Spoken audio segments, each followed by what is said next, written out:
I'm Quinn Jones and you're watching Channel 5 News.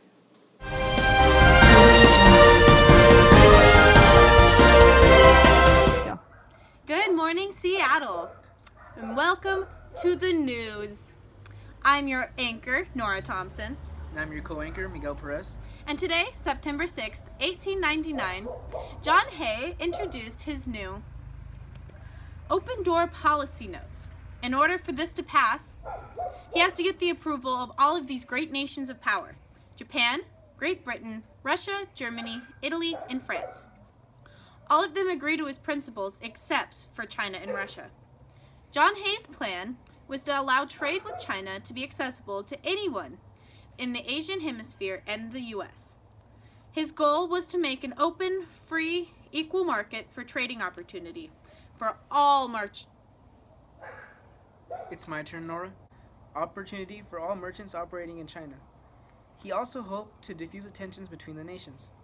Operating in China, yet only taxes would be collected by the Chinese. For the U.S., having this passed would improve the economy of the Americans, and also giving the U.S. some power in Asia for China. This would only slightly help their community, but besides this, it was very much more the Americans. They weren't too fond of it and felt cheated since they weren't even a part of the vote. This was the beginning of the Boxer Rebellion.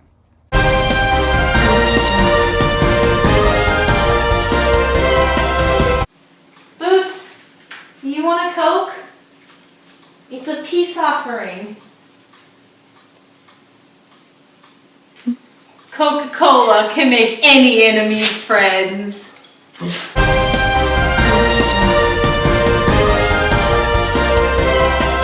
Good morning, America, and welcome to the news.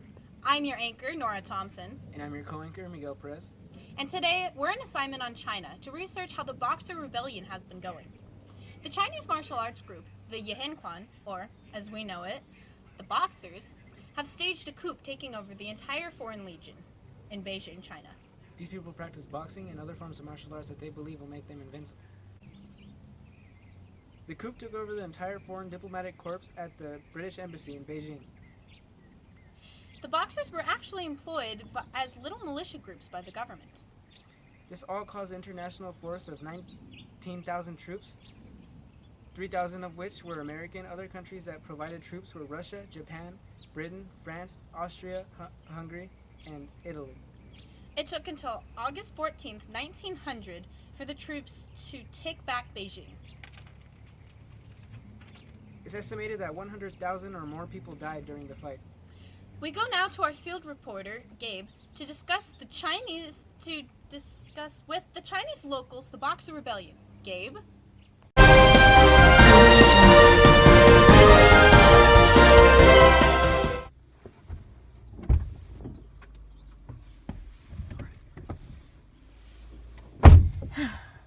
Ma'am, are you an American diplomat? Yes, Why are you here? to spread the American culture to the Chinese.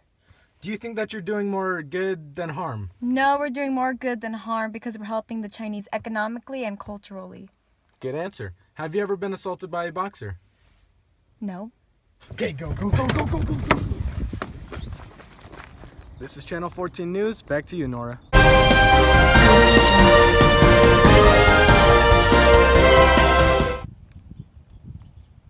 Oh, I'm getting reports that Gabe has found a boxer to interview. Let's go straight to him. Gabe? Gabe, just go. Well, Nora, we finally got our hands on a boxer. Sir, is it true that you are indeed a boxer? Did you take any part in the rebellion? Great stuff. Back to you, Nora.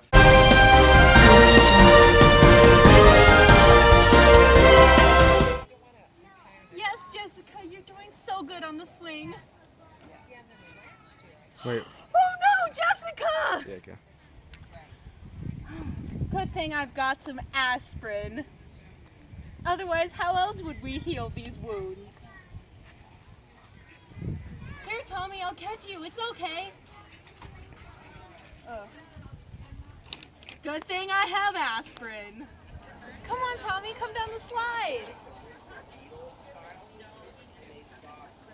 Oh. It's a good thing I have some aspirin. Whenever my metaphorical family gets hurt, I use aspirin.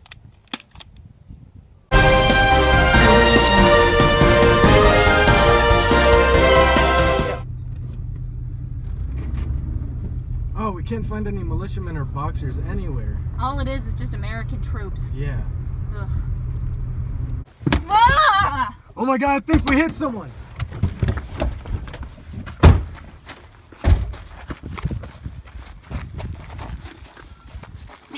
Go.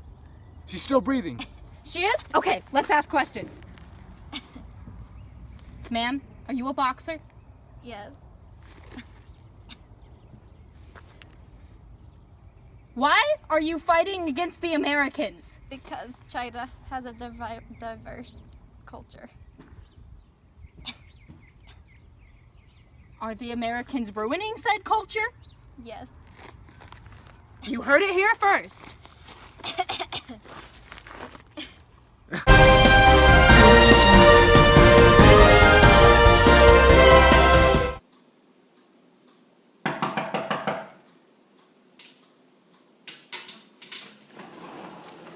Hello, sir. Can I interest you in some chocolate? Chocolate? Did you say chocolate? Hershey's chocolate.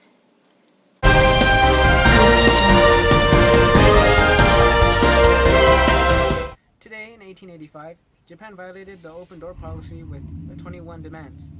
Also, because of the Manchuria brought up by the Madukan incident, war broke out between China and Japan in 1937. Well, according to this, war led the United States to cut off essential commodities to Japan, namely oil and scrap metal. In addition, the U.S. added many new embargoes. In July 20th, 1941, this also caused the U.S. to be rigidly in favor of the open door policy. Moreover, the U.S. announced its new open door policy of avoiding political division and avoiding taking advantage of China. All imperial nations gave America the go-ahead except Russia. This left China undivided, but in the coming months, imperial nations will continue to take advantage of it.